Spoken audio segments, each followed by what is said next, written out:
हल्की धूप गांव की पगडंडियों पर बिखर रही थी। खेतों में ओस की बूंदें चमक रही थीं। यह कहानी है एक छोटे से गांव सरायपुर की, जहां मिट्टी की खुशबू और लोगों का अपनापन आज भी जीवित है। इसी गांव में रहता था भोला राम, एक गरीब किसान जिसकी जिंदगी संघर्षों से भरी थी।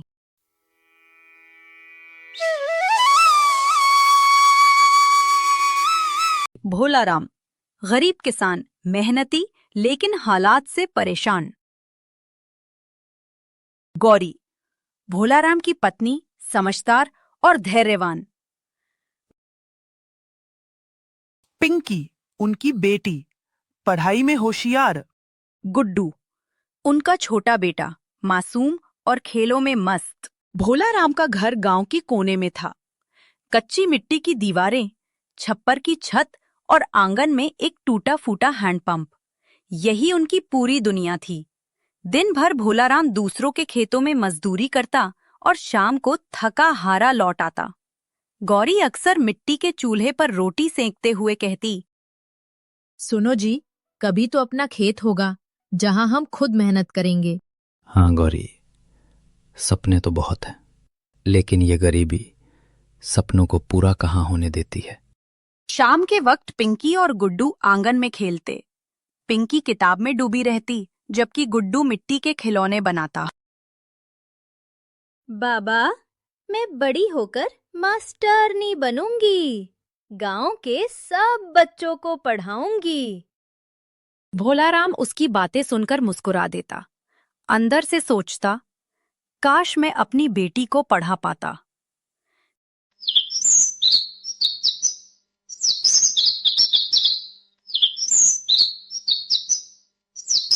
एक दिन गुड्डू बीमार पड़ गया। डॉक्टर तक जाने के लिए पैसे नहीं थे। मजबूर होकर भोलाराम ने रामलाल साहू से कर्ज लिया। रामलाल ने पैसे दिए, लेकिन शर्त रखी। भोलाराम, ब्याज समय पर चुकाना, नहीं तो तुम्हारी झोपड़ी गिरवी रख लूंगा। भोलाराम सिर झुकाकर मान गया। गरीबी इंसान को कितना मजबूर कर देती है, ये उसके चेहरे पर साफ झलक रहा था। गौरी ने पति का हौसला बढ़ाते हुए कहा,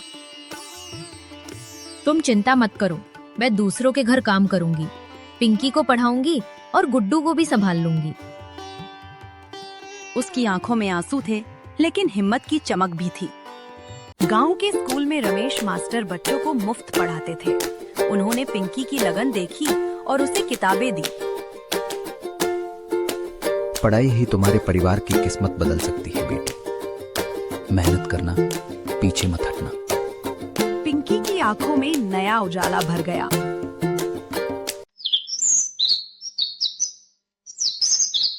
दिन गुजरते गए। भोलाराम खेतों में पसीना बहाता, गौरी दूसरों के घर बर्तन मांजती और पिंकी अपनी पढ़ाई में डूबी रहती।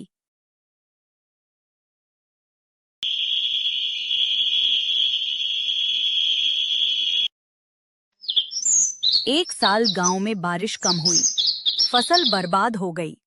खेतों में भोलाराम मजदूरी करता था, वहां काम ही ना रहा। रामलाल साहू ने आकर धमकी दी, भोलाराम, कर्ज चुकाओ वरना झोपड़ी ले लूंगा। भोलाराम की आंखों में आंसू थे। वो सोच रहा था, अगर घर भी चला गया तो बच्चों को कहां ले जाऊंगा।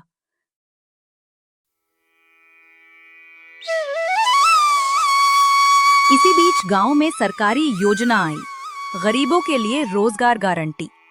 भोलाराम और गौरी ने उसमें काम करना शुरू किया। धीरे धीरे कुछ पैसे जमा होने लगे। पिंकी ने स्कूल की परीक्षा में पूरे गांव में पहला स्थान प्राप्त किया। देखना, ये लड़की गांव का नाम रोशन करेगी। पिंकी को शहर जाकर पढ़ाई के लिए छात्रवृत्ति मिल गई। भोलाराम और गौरी की आंखें भर आईं।